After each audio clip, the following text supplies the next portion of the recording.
음력입니다. 4월에 황토엔 대첩이 있고 또 그 다음에 이제 장성 황룡촌 대첩 그리고 마침내 4월 말에 전주 입성까지 전주성 함락까지 승승장구했습니다. 그래서 전주성에서 이제 서울로부터 내려온 이제 뭡니까 김학진과 정봉준 사이에 전주 화약을 맺죠. 그러니까 이제 전주성을 입성했다는 것은 대단히 상징적 의미가 큽니다. 조선왕조가 전주 이씨 아닙니까? 그래서 경기전이 있는 전주는 마치 수도 서울과 마찬가지로 굉장히 중요한 고을이기 때문에 정부에서도 언제까지나 무시할 수는 없고 해서 동학군의 요구를 들어주기로 하고 전주에 있었습니다. 전주 화약의 내용은 여러 가지 개혁적인 것들이 있는데 직강소 설치도 있고 그 다음에 이제 토지 개혁 그리고 뭐 신분 철폐 뭐 이제 그런 것들이 다 포함되어 있죠. 거기 뭐 과부를 개가하게 한다든지 허원한다든지 이런 것도 있고 뭐 이제 구제대로를 없애고 반봉건 반제 그러니까 반외세 그리고 이제 이 반부패 이런 것들도 있고 그렇습니다.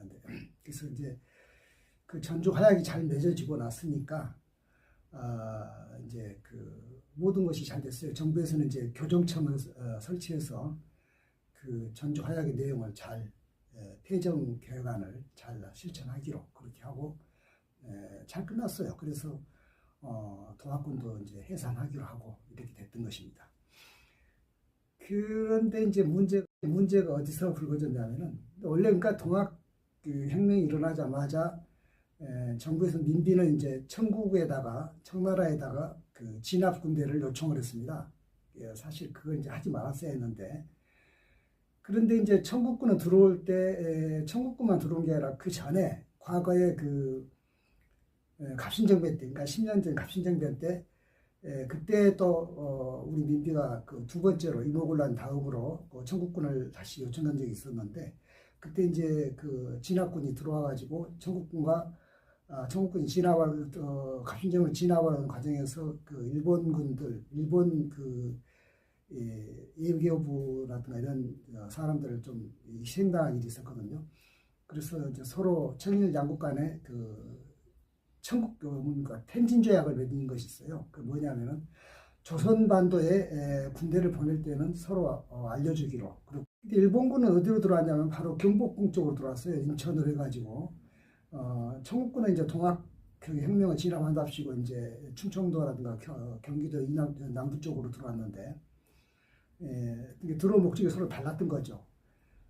그리고 이제 얼마 안 돼서 전주 화약이 이제 잘 되니까 우리 정부에서는 이제 조선왕조에서는 청일 양국군에게 철수하라고 그랬죠. 근데 듣습니까? 안 듣죠. 올 때는 이제 우리가 부르니까 왔지만 갈 때는 우리가 나가란다고 나가는 건 아니죠. 그리고는 오히려 이제 일본군은 경복궁을 들어갑니다. 침입합니다. 그래가지고 조선왕조를 말하자면 벌목을 잡고 폐정 개혁안 그리고 전주 화약 내용 개혁 내용을 왜 무슨 동학군 자치에 맡기느냐 직강소 자치에 맡기느냐 그렇게 하지 말고 정부가 주도해서 개혁 이 전주 화약에서 정부와 동학군 간에 맺은 전주 화약이 잘 이행됐으면은 우리나라는 근대화에 아무 희생하지 않고 됐을 것입니다. 그런데 경복궁을 정부한 일본군의 물리적인 또는 그런 심적인 압박에 조선 정부가 말하자면 일본의 그런 훈수를 받고 가보 개혁 내용을 하겠다, 폐정 개혁안 하겠다 이렇게 해서 이제 정부의 친일 내각을 세웠죠. 이제 근대적인 내각. 그 전에는 무슨 육조 판사가 하는 그런 나라였잖아요. 근데 그런 것이 아니고 의정부가 하는 그런 나라가 아닌 근대적인 내각을 이제 만든다 해가지고 김홍진 내각을 만들고 이렇게 해서 가보 개혁 같은 그게 가보전이니까요. 갑오 경장이라고 하향 내용을 다 받아들인다고 했는데 거기서 토지개혁 같은 것도 빼고 그래서 우리나라는 토지개혁이 그때 이후로 지금까지 제대로 된 일이 한 번도 없는 그런 불행한 역사가 됐습니다만 그렇게 하면서 이제 동학군은 말하자면은 이거는 이제 반란군이다 해서 이제 진압하는 쪽으로 방향을 틀었죠. 그렇게 해서 가을에 이제 그 반년 뒤에 무자비하게 이제 동학군을 진압해서 그걸 끝나버리고 그래서 조선왕조가 성공하고 행복했느냐? 그렇지 않죠. 이듬해 뭐 의미사변에서 민비도 시해당하고 그런 데 있잖아요. 그리고는 마침내는 이제 식민지를 겪게 되는데 그러니까 이 조선왕조가 우리 이 신민을 말하자면은 우리 민초를 믿느냐 아니면 외세를 믿느냐의 그 기로에 놓였던 것인데 그때 많이 그 갑오개혁 갑오개혁을 한답시고 일제를 믿었던 그것이 결국 이런 이상한 나라가 되어버린 거죠. 그러니까 이제 그만큼 동학혁명을 인정하지 않았던 것이 우리나라의 불행을 끌어온 것인데 그렇게 생각하지 않는 세력이 많이 오랫동안 지배해 왔죠.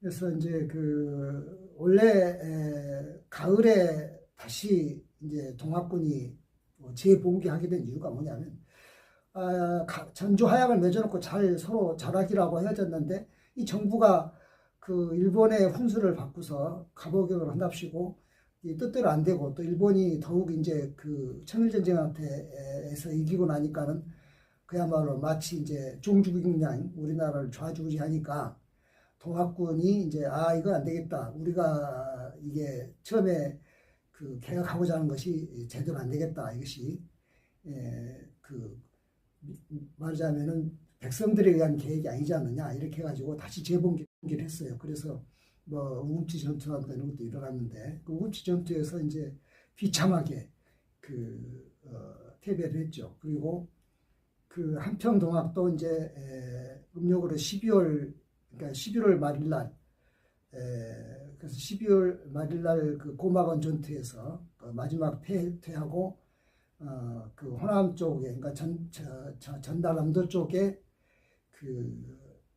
이 동학군 지도자들 손아중이라든가 지도자들은 우리가 패배를 할 수 없이 인정하자 그렇게 하고 해산을 하고 그 12월 초하룻 날이죠. 그러니까 12월 초하룻 날 살인물 때 우리 그 한평 저희 증조부이신 경함 장군 그 살인물 때 말하자면 어선 배를 타고 밤중에 해제로 도망을 갔죠.